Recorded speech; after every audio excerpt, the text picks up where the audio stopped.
Here you can see our part that has a compound curve and has two concave elements in it. We start by using a back saw to cut straight along the top segment.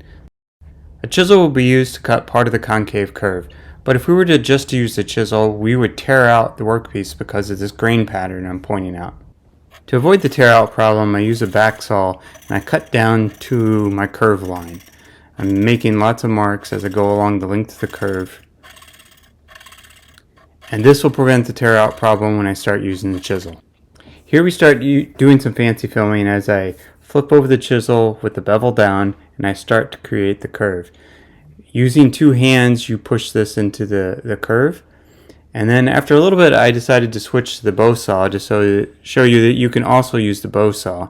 And I didn't want the coping saw to be left out, so I also used the coping saw. You can see that with the coping saw, I made some mistakes. The handle was loose and there's some bumps on the end, the second curve.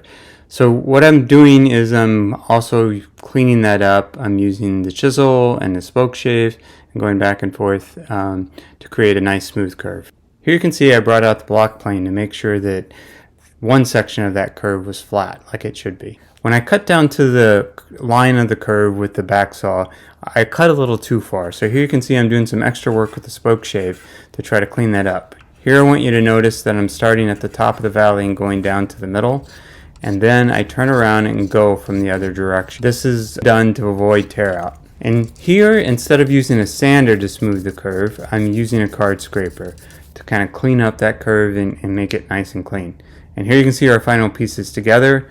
I think they looked pretty good. One was cut with the CNC machine and the other one was cut by hand.